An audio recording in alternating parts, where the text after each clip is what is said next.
El primer punto de este decálogo, que trataré de enumerar de la forma más rápida y concisa posible, es que la Iglesia en España está presente, no de decir de tiempo inmemorial, porque sí que hay memoria de su presencia, y está presente desde el siglo I. Y estando presente desde el siglo I, casi desde el principio, empieza a ocupar espacios, empieza a tener lugares donde encontrarse, donde realizar las actividades propias de la Iglesia Católica. Es verdad que en el primer tramo de lo que podríamos llamar la navegación de la Iglesia en España, ese tipo de presencia física de bienes inmuebles, de fincas, que diríamos hoy, es mínima, y que empezamos a tener una referencia que incluso llega hasta nuestros días, sobre todo en el tiempo hispano-visigótico, podríamos decir, ¿no? Pensad, por ejemplo, en las iglesias del estilo asturiano, que se conservan, que eso hay una presencia tanto de carácter romano, visigótico, unas presencias singulares, pero es que también hay incluso algunos lugares donde hay presencia eclesial en sitios que proceden de una antigua tradición, de tradiciones rupestres incluso, ¿no? El encontrarse creyentes para celebrar, para vivir la vida de la Iglesia en lo que habían sido antes lugares de otro tipo de reuniones. Sabemos que el registro de la propiedad surge en España como tal institución en la que empiezan en un libro a abrirse unas páginas y en cada una de ellas una tábula donde se inmatricula una finca, pues en el siglo XIX, a mediados del siglo XIX, ¿no? En 1861. Y sabemos también que sería mi segundo punto de este decálogo, que el registro no otorga la propiedad. Es casi obvio decirlo, ¿no? Pero es verdad que inmatricular, de la inmatriculación deriva una protección registral, conforme a la cual prevalece lo inscrito sobre lo no inscrito, surgiendo también una presunción de legitimación respecto a la propiedad objeto de la inscripción, presunción que es oponible además erga omnes, y también la suposición de que quien ostenta la posesión lo hace a título de propietario si además tiene ese título inscrito en el registro de la propiedad. Todas estas presunciones jurídicas que se derivan de la inmatriculación en el registro son refutables, contestables a través de las pertinentes vías de impugnación judicial articuladas en el derecho. Podríamos desde estos dos primeros puntos hacer una afirmación. La Iglesia Católica en España es titular o propietaria de inmuebles antes de que existiera el registro, antes de que pudiera plantearse la cuestión de las inmatriculaciones. Este aquí que cuando surge el registro, en 1861, España vive en un momento de definitiva salida de lo que llamamos el antiguo régimen.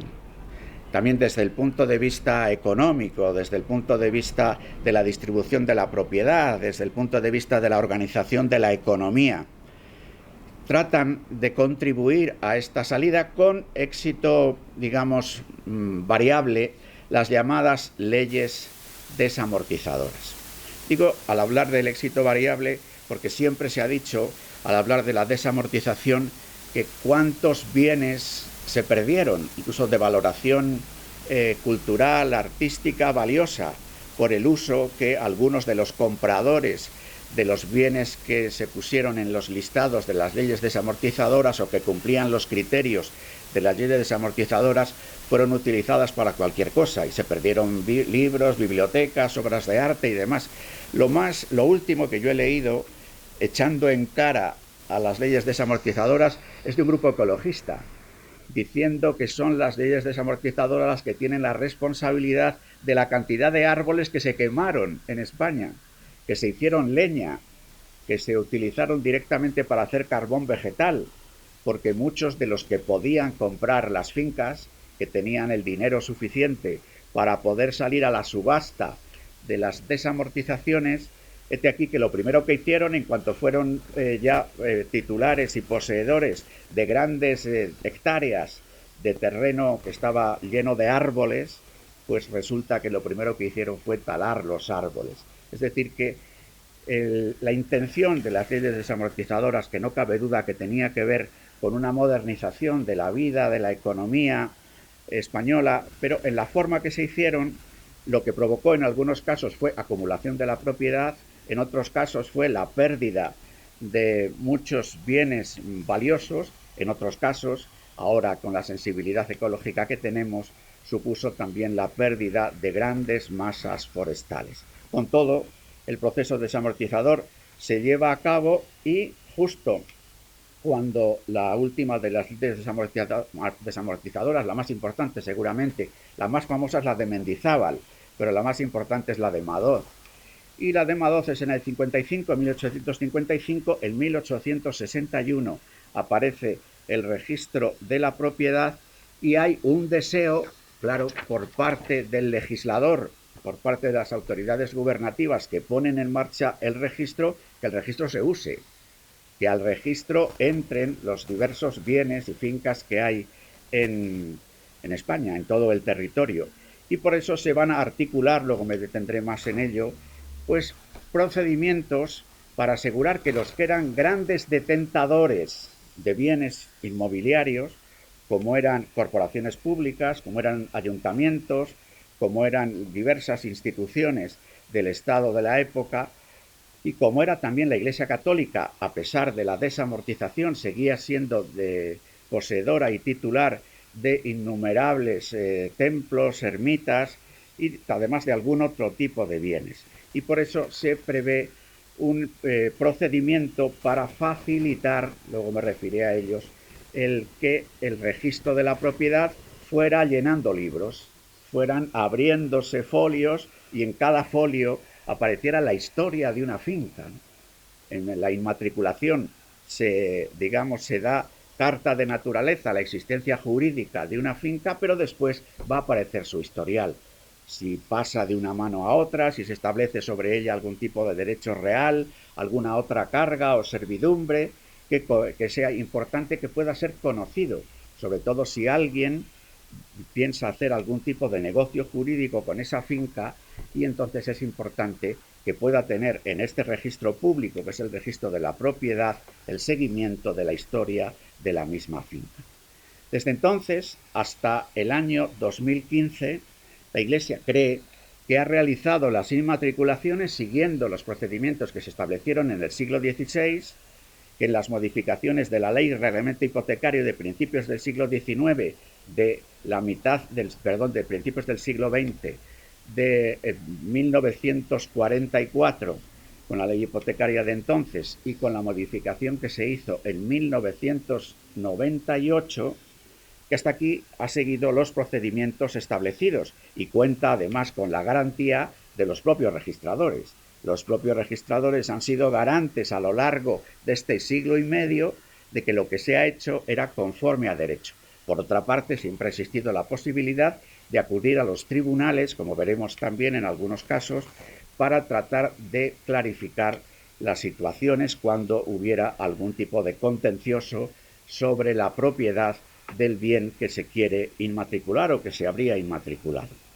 El origen de los bienes inmatriculados sería otro punto de nuestro decálogo, ya me llego al quinto, ¿no? He dicho que hablamos de la propiedad, de la historia de la Iglesia, del registro de la propiedad, de las leyes desamortizadoras, de un proceso realizado conforme a la ley. El origen de estos bienes inmatriculados es muy variado. Fundamentalmente estamos hablando de templos, ermitas, casas rectorales, cementerios. No olvidemos que hasta que Carlos III decide que no es muy bueno para la salud hacer enterramientos dentro de los templos, que lo primero que se hace es hacer enterramientos fuera de los templos, en los atrios, en los alrededores del templo, hasta que ya más adelante se dice no, que los cementerios sean extramuros. Pensemos en nuestro cementerio del Carmen de Valladolid, que precisamente un santuario que está allí precisamente porque está el cementerio, hablamos del Carmen de extramuros, y como están en la mayoría de nuestros municipios, de nuestros pueblos, en el que los cementerios salieron a las afueras. Como la vida da tantas vueltas, hoy los procesos de incineración están haciendo que vuelvan de nuevo a nuestros templos los restos mortales de nuestros seres queridos, ahora ya en forma de cenizas debidamente, recogidas en las diversas propuestas que las funerarias nos hacen. Pero lo cierto es que este tipo de bienes, además hay fincas, teniendo en cuenta que en la vida de la Iglesia, sobre todo ya en este tiempo más moderno, me refiero al siglo XIX, el siglo XX, la Iglesia, hasta que se establece, que es algo muy reciente, por ejemplo, la seguridad social del clero. La seguridad social del clero se ha producido en España ya con la Constitución española, ya en el régimen democrático. Antes, las diversas diócesis, por ejemplo, pensando en el clero diocesano, han tenido que establecer sus propias mutuas, sus propios fondos, y el Código de Derecho Canónico sigue pidiendo hoy, porque en muchos lugares del mundo los clérigos no están en la seguridad social, entre otras cosas porque en algunos países no hay sistemas de seguridad social, y sin embargo se articula la necesidad de que exista un fondo para la llamada sustentación del clero, para la atención a las enfermedades y para la atención también en el último tramo de la vida de estas personas, lo cual supone que hay muchas donaciones, herencias, legados, en forma, sobre todo en el norte de España, existen montones de estas realidades de pequeñas fincas que son dejadas para el sustento de la parroquia, para el mantenimiento del templo, para la propia sustentación del clero. También en el origen de los bienes inmatriculados está la historia de los templos en nuestra nación y de la forma como se han establecido. Pongamos, por ejemplo, un ejemplo, dado que es el día de San Andrés, hoy día 30 de noviembre, y en Valladolid tenemos una espléndida iglesia de San Andrés. Si miramos la iglesia de San Andrés, vemos que tuvo su origen en una ermita que se construyó en el siglo XII, dedicada a este santo, y además se hizo con la ermita un cementerio. Fijaros qué curioso, porque los que eran enterrados en este cementerio, en el cementerio de San Andrés, no hay que olvidar que San Andrés fue un ajusticiado. Recordemos su cruz en forma de aspa en la que muere Andrés, el primero de los apóstoles. Pues entonces ese cementerio era para los ajusticiados de Valladolid. Y el más famoso de los ajusticiados fue el condestable Álvaro de Luna, que estuvo enterrado en ese cementerio, lo que hoy es la plaza de San Andrés, y según miramos la iglesia de San Andrés y la plaza, los locales de la izquierda, que son locales de la parroquia, que se edifican en el antiguo cementerio de la parroquia de San Andrés, al igual que la propia iglesia. Luego, ese condestable Álvaro de Luna, como sabéis, es trasladado a la capilla del condestable de la Catedral de Toledo, donde hasta hoy se puede visitar su tumba y su monumento funerario. Es convertida en parroquia la ermita de San Andrés en el año 1482, todavía siendo diócesis de Palencia. Esto de las modificaciones de diócesis, de terrenos o territorios parroquiales es importante, porque a la hora de buscar la historia de una finca, como nos pide el criterio moderno del registro de la propiedad, el asunto era más bien complicadito. Por eso es también de comprender que las propuestas que se hicieron en el siglo XIX, e incluso la que se hace en 1998, tenga su razón de ser para asegurar que todos estos bienes fueran inmatriculados. Claro, la ermita era muy pequeña para una naciente Valladolid, que poco tiempo después, pocas décadas después, va a ser además sede de la corte. Entonces, su deterioro y su escasa capacidad hace que en el siglo XVI se plantee una reconstrucción que en realidad es la edificación de la iglesia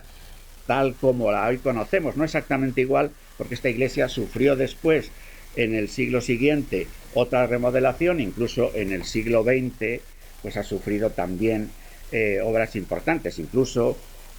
Agapito Revilla, cuando nos cuenta estas cosas de las historias de Valladolid, nos habla de un retablo importante que había en San Andrés y que, bueno, fue sustituido por otro. Se habla de lo valioso que podía ser aquel retablo, que por cierto había estado en el templo de San Pablo, en el vallisoletano templo de San Pablo, aquí tan cerca de donde nos encontramos.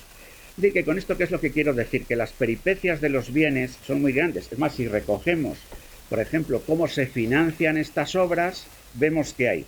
la solicitud de un permiso que hace el párroco, diríamos hoy con el lenguaje de la época, al concejo, porque tenía que solicitar el permiso para pedir limosna, para pedir limosna para hacer el templo. Como quiera que cuando se decide hacer el templo hay una reedificación en 1527 en el que se amplían las capillas, hete aquí que van a hacer Felipe II. Y entonces se les ocurre ya al párroco de la época pedir a la corte que con motivo del nacimiento del infante, del que luego iba a ser además príncipe y rey, pedir a la corte, al rey, una donación para las obras que se iban a hacer. También hay en las capillas que se hacen en la financiación de esas capillas por influyentes y adineradas familias vallisoletanas. Este ejemplo del templo de San Andrés, cuya fiesta celebramos hoy, nos habla de lo que en realidad forma parte de mucha de la historia de nuestros templos, en una fusión tan grande entre iglesia, sociedad, instituciones públicas, corona. Cuando hablamos de nacionalcatolicismo, solimos referirnos en España al régimen de Franco, pero en realidad la experiencia de un nacionalcatolicismo es algo que en España tiene siglos de tiempo, con sus luces y sus sombras, y con el aprendizaje que nunca acabamos de hacer del todo, de vivir ahora una legítima separación entre la Iglesia y el Estado desde los principios de respeto y de colaboración. Pero esta es un poco el origen de estos bienes inmatriculados, la tipología de los bienes inmatriculados. La mayoría, insisto, son templos, ermitas, casas rectorales, cementerios. Es lo que constituye la parte más importante de los bienes de la Iglesia. Pero cuando hablamos de Iglesia católica, claro, tendríamos que decir, por ejemplo, en nuestra situación actual, la Iglesia católica en España son 70 diócesis. La Iglesia católica en España son 22.997 parroquias.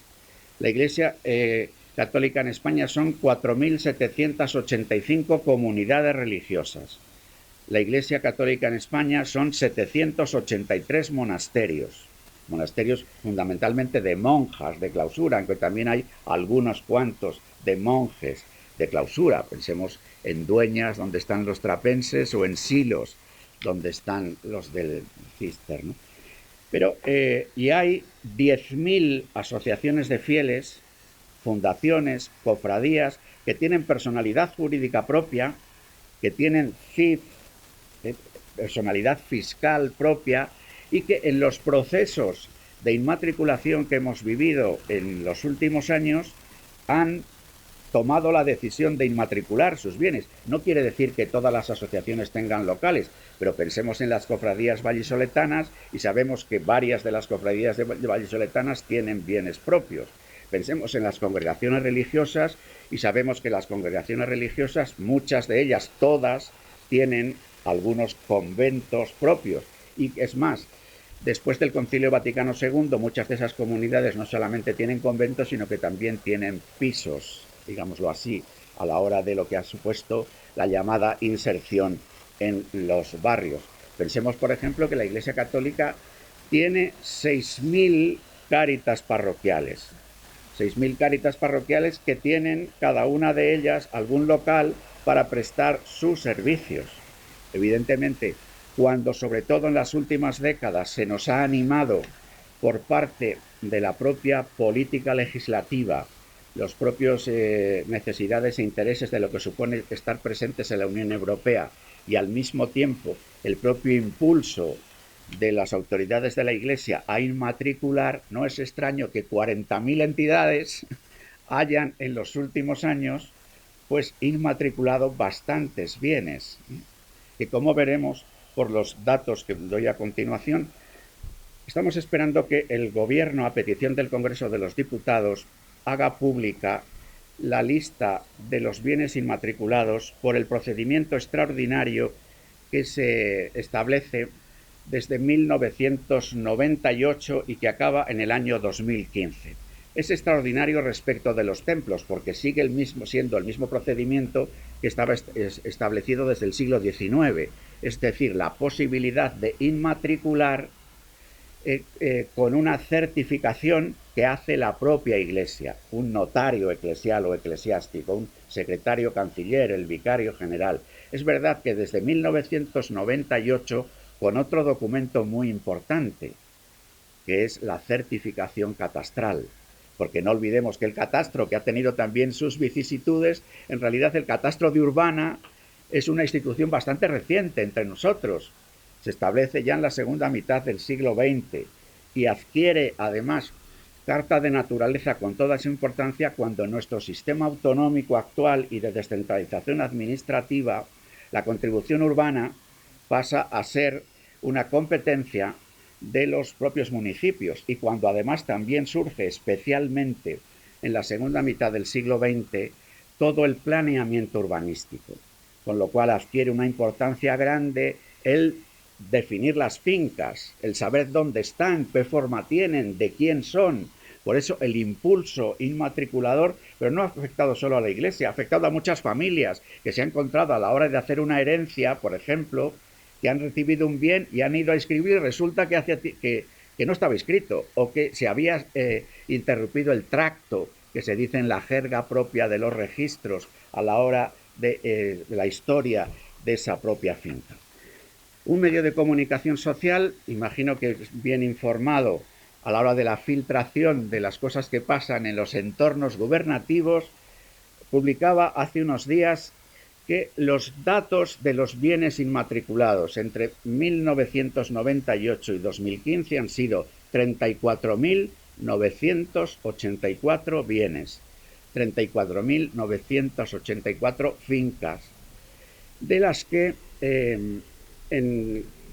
algo más de 4.000 de ellas había además un título para registrar, no solo el argumento de la posesión inmemorial y el certificado del diocesano, además de la certificación catastral, porque si no, los registradores difícilmente inmatriculaban si la certificación del secretario canciller de la diócesis no iba acompañada de la certificación catastral. Ya sabemos también que la certificación catastral es un instrumento fundamentalmente de carácter fiscal y no supone la propiedad, pero en este caso se ha pedido por parte de los registradores que hubiera una coincidencia entre la certificación de la diócesis respectiva o de otra entidad eclesial o eclesiástica y la nota del registro. Os diré, por ejemplo, que en Valladolid, en ese periodo de tiempo, se han registrado o inmatriculado 110 bienes, de los cuales 69 son templos, 26 son ermitas, 12 cementerios y 3 centros parroquiales. De esto puedo hablar porque tengo una responsabilidad más directa. De los 34.984, no, porque la Iglesia, aunque a veces tiene esta imagen de ser como monolítica y vertical y demás, la verdad es que es una realidad a veces demasiado anárquica, permítaseme incluso la confianza en este foro, ¿no? Y entonces cada diócesis, cada congregación religiosa, a veces cada cofradía, pues respira por su aire y toma sus propias, dentro de un deseo, como no, de querer vivir en comunión y de reconocer todos un credo común, pero luego desde el punto de vista organizativo los pasos son bastante peculiares de cada cual. Por eso yo puedo dar cuenta de lo que puedo dar cuenta y de lo otro, pues, bueno, pues esta información.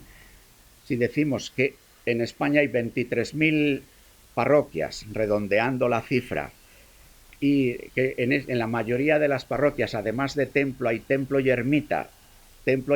y casa parroquial, si multiplicamos por 3, 23.000, y vemos que los inmatriculados han sido 34.984, eso quiere decir que muchos bienes han sido inmatriculados antes o que otros no han sido inmatriculados. Porque es verdad, por ejemplo, en una ciudad como Valladolid,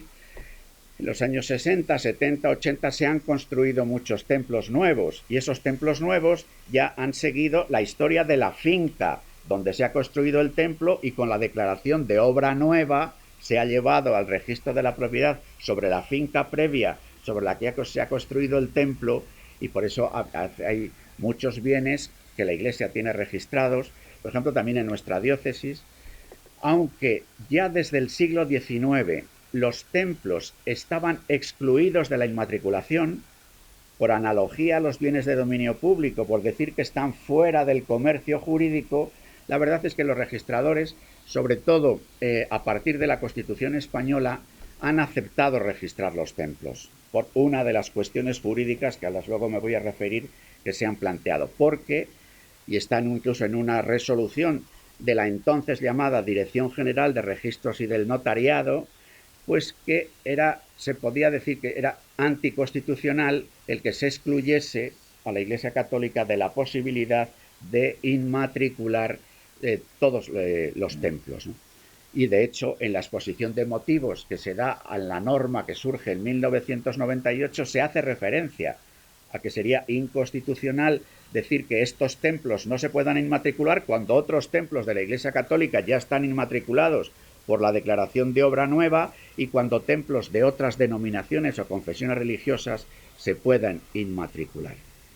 Porque hasta 1998, según la legislación española, que emerge, como os digo, desde las leyes de 1860, pues los templos están exceptuados de la inscripción, como lo están también los bienes de dominio público, las servidumbres legales de utilidad pública, los bienes comunales, porque al ser considerados fuera del comercio, en el caso de los bienes, se decía, de los templos, perdón, al decir que era evidente para cualquier tercero que quisiera hacer un posible negocio con el templo, en el tráfico jurídico, en el comercio jurídico, que el templo es realmente un templo. Pero con todo, en la Iglesia se han seguido diversos procesos de inmatriculación. Ha habido una inmatriculación importante de estos 34.000, casi 35.000 fincas entre el año 98 y el año 2015. Seguro que antes también se han inmatriculado bastantes y podría asegurar que muchos otros bienes siguen sin inmatricular, como ocurre también seguramente en la vida de muchas familias españolas o de muchos titulares. Voy ahora a centrarme en dos de las cuestiones disputadas, que de alguna forma han venido saliendo, y así poder aligerar mi intervención, y porque pienso en los que estáis del otro lado de la pantalla, que además hablar mirando a la pantalla, que se ve uno a sí mismo, es una cosa un poco tremenda y que podéis estar aburriéndoos un rato. Entonces, bueno, por aligerar un poco la cuestión. Cuando surge la normativa del 1998, lo que se plantean son dos cuestiones de posible inconstitucionalidad. Podríamos decir contrarias entre sí respecto al fondo de la cuestión. Una cuestión de inconstitucionalidad que venía planteándose antes, es decir, ¿por qué no se pueden inmatricular los templos? Pensad que las circunstancias han cambiado después del siglo XIX, todo el siglo XX, y nos encontramos con que hemos entrado en la Unión Europea. De que la Unión Europea, por ejemplo, cuando establece un programa para poder reconocer a un templo como patrimonio de la humanidad, cuando se establece, eso además no es de la Unión Europea, más bien de la UNESCO, pero cuando la Unión Europea plantea el que se va a dedicar una cantidad de dinero a una restauración de un determinado bien, cuando el gobierno de España, a través del Ministerio de Fomento o ministerio similar según las denominaciones, se dice que el 1% se va a dedicar, el 1% cultural, para dedicar a restauración obras, por ejemplo, en nuestra provincia de Valladolid, la reforma de lo que es la sede de las Edades del Hombre en el monasterio de San Bernardo se hizo en parte financiado por ese 1%, siguiendo las directivas europeas. Para poder dar estas subvenciones, entre el papeleo que te piden, es que tienes que entregar la nota registral. Y entonces decía, pero bueno, si es que no está registrado, pero me piden ustedes, pero ¿cómo no tienen ustedes registrados esto? Nos dicen desde Europa, pero bueno, si son bienes, pero ¿por qué no van a estar?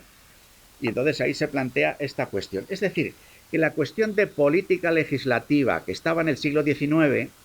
que se inventa el registro y hace falta animar a la gente a que inmatricule, y ante tantos bienes de posesión inmemorial de la Iglesia, como también en corporaciones públicas, se facilita mediante el sistema de certificación que se puedan inmatricular. Podríamos decir que pasado más de un siglo eso ya estaba agotado, pero no es así. Para los templos no estaba agotado ese procedimiento, porque yo sostengo, ante las tensiones que se han derivado, incluso tensiones en el propio Congreso de los Diputados, respecto de esta fórmula de inmatricular, que en realidad seguía ocurriendo la misma motivación del siglo XIX, solo que ahora circunscrita fundamentalmente a los templos, que aparecían como exentos de inscribirse, pero cuya inscripción o inmatriculación no estaba prohibida. De hecho, muchos templos fueron inmatriculados antes del 98. Es más, hay un pleito entre una registradora de la propiedad de Valencia y el Tribunal Superior de Valencia, ya en nuestro sistema autonómico actual, en el que la registradora dice no quiero inmatricular, y ella se coge a los argumentos de la legislación del siglo XIX. Dicen, no inmatriculó porque no hace falta, porque quién duda que este templo de Nuestra Señora de las Angustias, digo, no me acuerdo exactamente cómo se llamaba el templo de Valencia, pues quién duda que es de la Iglesia, si es que no hace falta, ¿quién se le va a ocurrir venderlo o comprarlo? La diócesis insiste en que quiere inmatricularlo. Esto ocurrió antes del 98, esto ocurrió en el año 96. Entonces hay una resolución del Tribunal Supremo y la registradora pide a la Dirección General de Registros y del Notariado que haga una resolución que no sale hasta el año 2001. Pero en esa resolución del año 2001, aunque el asunto ya estaba resuelto por la normativa del 98, la propia Dirección General de Registros y del Notariado, en la resolución del 2001, dice que hay una inconstitucionalidad sobrevenida por al publicarse la Constitución española respecto de esta de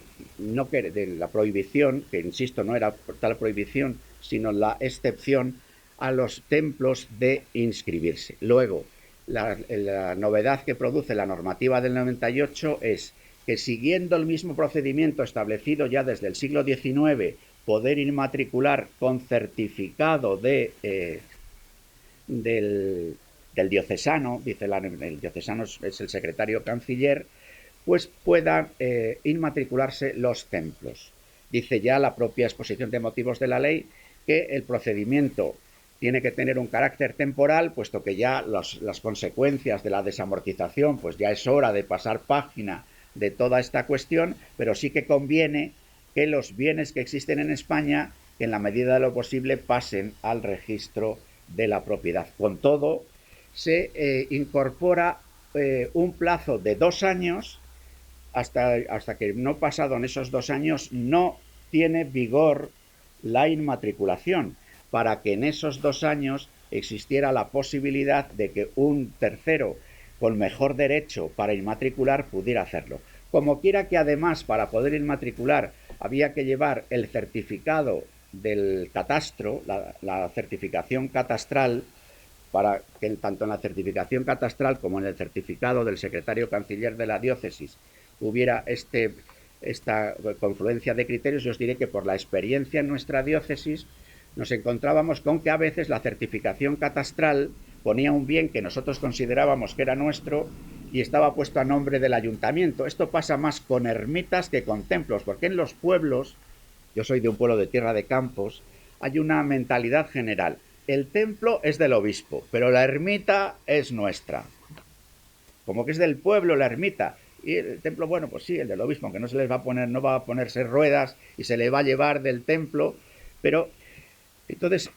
nosotros lo que hemos intentado antes de llevar nuestra certificación al registro es ponernos de acuerdo con la institución o persona jurídica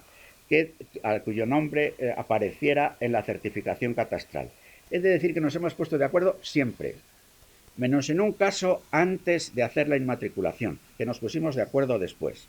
que fue con el Ayuntamiento de Medina del Campo, respecto de una de las ermitas de Medina del Campo, que habiéndola inscrito a nombre del Arzobispado de Valladolid, luego en diálogo con el Ayuntamiento y con la documentación que nos ofreció el propio Ayuntamiento y en el deseo del bien de todos, nosotros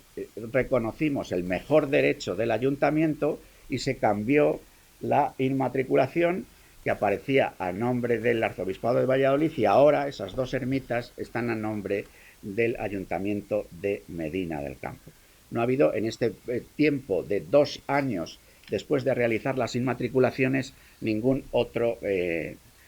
conflicto. Yo creo que los conflictos que puedan darse, ahora abro el abanico al conjunto de España, van a venir dados por la posibilidad de que en el dibujo que en los archivos diocesanos se puedan tener, os recuerdo que las leyes desamortizadoras obligaron en un decreto ley del año 1860 a que se hiciese un listado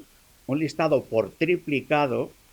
para que una de las listas pudiera ser enviado al ministerio de turno en Madrid y los otros dos listados permanecieran en las diócesis, sobre los bienes que seguían formando parte de las diócesis después de la desamortización. Yo pienso que muchos de los problemas que han surgido y los debates que a veces han aparecido en la prensa son falsos dilemas, porque en realidad bastaría ir. Yo recuerdo una conversación con la actual fiscal general, entonces ministra de Justicia, hablando de este asunto. Yo le dije, seguramente en el piso de arriba, de donde estábamos teniendo la conversación, tenga usted la solución, porque me habían comentado antes que estaban allí los archivos de la desamortización. Busque usted en los archivos y seguramente en los archivos verá por qué la Catedral Mezquita de Córdoba es de la diócesis de Córdoba, porque se dice desde entonces en esos listados. No digo eso por hablar de unos de los asuntos polémicos o que han surgido más en los medios de comunicación social en estos temas. Entonces, os decía que, cuestión polémica, la posible inconstitucionalidad de la prohibición se resuelve con la ley del 98, pero entonces aparece otra cuestión polémica, constitucionalmente hablando, y es que siguiera siendo el procedimiento del certificado eclesial para inmatricular una propiedad eclesial. Si hemos separado la Iglesia y el Estado, ¿por qué ustedes siguen dando al notario eclesiástico, por decirlo así, la cualificación de un funcionario público? Vistas así las cosas, ciertamente es algo que procede la separación, que ya desde el 2015 se ha hecho. Pero yo insisto en esta otra segunda de las cuestiones constitucionales que se han planteado, que la intención del legislador ha sido siendo la misma que desde el siglo XIX. Y como quiera que en el siglo XIX se habían exceptuado los templos, ahora que se decide no exceptuar los templos por la existencia del catastro, por la presión europea, por la realidad de las comunidades autónomas, por el paso a los municipios de la contribución urbana, por la política urbanística, pues que ese procedimiento excepcional seguía teniendo razón de ser, sobre todo cuando además ahora se pide la certificación catastral por este periodo que hemos vivido ya hasta el año 2015. No tanto desde una cuestión de ver la relación Iglesia-Estado y que el Estado siguiera considerando a la Iglesia como una corporación pública, que de alguna manera el que su funcionario diera esta fe pública pudiera equipararse a un funcionario público, sino desde lo que la propia Constitución española establece, que es el principio de colaboración entre la Iglesia y el Estado. Por ejemplo, en los asuntos matrimoniales, una certificación del quien es testigo privilegiado del sacramento del matrimonio, que no ministro, puesto que los ministros son los contrayentes, esa certificación sirve en nuestro registro civil para decir este matrimonio existe. Por ejemplo, he hablado antes de 10.000 asociaciones. El Ministerio de Justicia, a la hora de registrar las asociaciones, pues la verdad es que todavía hoy en las conversaciones todavía actuales con los actuales miembros, ahora está la Dirección General de Asuntos Religiosos, no está en el Ministerio de Justicia, sino que ha pasado a Presidencia, a Vicepresidencia del Gobierno, al Ministerio de la Presidencia. Todavía hoy siguen agradeciendo que haya una certificación por parte de la Iglesia que diga, estos señores es verdad que son una asociación canónica, que luego pide un reconocimiento civil para tener esa categoría de asociación también con reconocimiento civil. Es decir, que ahí hay un principio de colaboración entre la Iglesia y el Estado a efectos de certificación que se mantiene, tanto en el asunto de los matrimonios como en el asunto de la vida asociada. Y se mantuvo. Yo creo que si por reconocer también dónde podría estar la cuestión más discutible de estos certificados que se han hecho, entre 1998 y 2015 son en aquellos bienes inmatriculados que no son templos. Porque los templos realmente todavía eran una herencia de la legislación del siglo XIX. O sea que, según los datos que publicó el ABC hace 15 días, diciendo que las inmatriculaciones han sido hechas por certificación 30.245 y de ellas hay otras certificaciones en este tiempo, pero hechas, digamos, por el procedimiento ordinario, por una certificación de obra nueva o por alguna otro de los procedimientos reconocidos en el derecho, ¿no? Y de esos 30.245, 18.000 son templos. Podríamos decir que entre los 18.000 y los 30.000, que son 12.000, pudiera discutirse la constitucionalidad de ese certificado, porque para los templos en realidad es algo que se hereda de la política legislativa del 19, renovada por el deseo de ponernos al día entre la equiparación de catastro y registro de la propiedad, entre la equiparación de propuestas urbanísticas, bienes fiscales y demás. Termino mirando un poco al futuro. Porque esto ha sido una cuestión polémica y seguramente cuando dentro de unas semanas se produzca la comunicación del Gobierno al Congreso de los Diputados del listado de estos 30 y tantos mil bienes, aparecerá alguna polémica. Había dicho antes de paso, y me parece que no terminé la argumentación, diciendo que hay algunos bienes que a la hora de hacer el dibujo de la finca de una iglesia tiene un entorno, como yo he dicho antes de la iglesia de San Andrés, que tenía un entorno que era de la parroquia, pero hoy es la plaza de San Andrés. Claro, si nosotros al inmatricular la parroquia de San Andrés, que lo hemos hecho, es una de los 69 templos que se han inmatriculado, hubiésemos cogido el dibujo de esa finca de cuando se hizo el templo en el siglo XVI, la reforma del siglo XVIII, hubiéramos querido inmatricular la plaza. Y esto yo creo que en algún municipio rural puede haber ocurrido. Que el entorno de la iglesia, lo que pudo ser el atrio o el cementerio, que luego se ha transformado en una plaza pública, pudiera haberse inmatriculado con un dibujo de la finca en el que se ocupe algo que hoy sea vía pública. Y que decir tiene que si se trata de inmatricular, se ha podido inmatricular algún bien de dominio público, las posibilidades de salir al paso de las mismas son evidentes y por parte de las diócesis se ha manifestado desde el principio el deseo de corregir esa situación si es que se hubiera producido. Pero yo creo que fundamentalmente se han provocado y se van a provocar en las próximas semanas otro tipo de cuestiones, que son las que habitualmente podemos llamar como un problema reputacional. Es decir, que hoy en el conjunto de la vida española, en las propias tensiones políticas, en la nueva forma de situarse la propia vida de la Iglesia, en el mismo proceso de secularización, lo que fuere, hay también una permanente tensión respecto de la fama.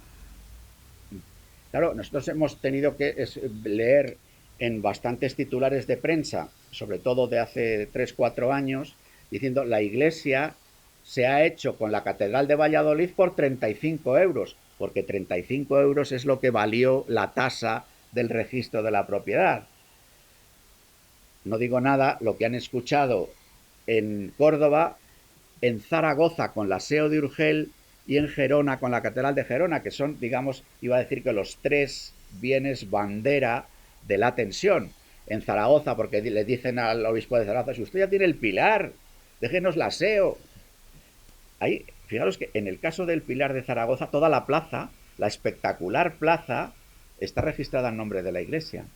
y la gestiona el Cabildo. De hecho, ahora que están tan de moda las terrazas, por aquello de las dificultades que tenemos para poder entrar en lugares cerrados, quien está dando los permisos o no de poner establecimientos allí es el Cabildo de Zaragoza. Y está reconocido por el propio ayuntamiento, ¿eh? O sea, porque el Pilar es mucho el Pilar en Zaragoza, ¿no? Pero claro, es verdad que ahí se ha producido una tensión diciendo, bueno, ya está bien que ustedes tengan la plaza, dennos la SEO. Esto que lo digo no digo nada de la Catedral Mezquita de Córdoba, con todas las, incluso otras cuestiones reputacionales y la misma realidad creciente del Islam en España y demás. Tampoco hay que dejar de decir que la mezquita, cuando se construye, se hace encima de un templo católico, que fue prácticamente destruido. Al fin y al cabo, cuando se convierte en catedral, afortunadamente la mezquita se respetó en su casi total integridad, ¿no? Yo creo que después hay otro asunto, que es un asunto fiscal. Por eso tanto interés en que catastro y registro coincidan, porque es la cuestión del IBI, de la fiscalidad de los bienes de la Iglesia, y por qué unos bienes están exentos y otros no. Ante esto, nosotros hemos planteado siempre, pensamos que el gobierno tiene derecho a establecer la fiscalidad que quiera, y que actualmente la exención del IBI no se deriva de los acuerdos Iglesia-Estado, habitualmente llamados concordato, aunque no son un concordato, sino que se deriva de la ley del mecenazgo, que establece una exención del impuesto de bienes inmuebles a las entidades de carácter no lucrativo, entre las cuales están fundaciones, un montón de fundaciones y muchas otras entidades. Evidentemente, el legislador tiene todo el derecho de cambiar esa legislación. Lo único que nosotros pedimos es ser tratados sin discriminación. Es decir, que si hay una decisión de que los bienes de las entidades no lucrativas paguen el IBI, pero esa política fiscal tiene sus consecuencias. Por ejemplo, una cuestión que está de actualidad en estos días, que es la financiación de la escuela concertada. Hasta la propia ley recientemente aprobada en el Congreso de los Diputados reconoce que la escuela concertada tiene una baja financiación, pero las escuelas están exentas del IBI.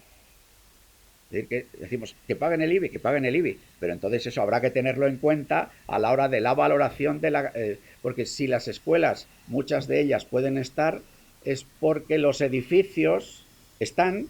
y en el dinero que paga el Estado a la escuela concertada, que paga por los salarios y por una pequeña cantidad de mantenimiento, no está la amortización del edificio. No está la amortización de la inversión inicial. Por eso parecería lógico. Ahora mismo estamos hablando, en la actual crisis económica tremenda, de cómo Cruz Roja, por hablar de una entidad que no es una entidad eclesial, o el Banco de Alimentos, o Cáritas, atiende a gente. Claro, las 6.000 Cáritas que tienen personalidad jurídica, porque en principio Cáritas hay en todas las parroquias, por lo tanto habría 23.000, pero con personalidad jurídica y con local son 6.000 en España. Claro, si decimos a los locales de Cáritas que paguen el IBI, le pagarán, pero lo que paguen de IBI será menos dinero que se ofrece a los que necesiten de la atención o los cuidados de Cáritas. Insisto, es legítimo por parte de un gobierno el establecer una política fiscal, pero la política fiscal, con su política, por tanto, de ingresos y de gastos, que es presupuestaria, pues tiene, como es lógico, sus pros y sus contras. Pero yo creo que todo este proceso, además de ser reputacional, toda esta cuestión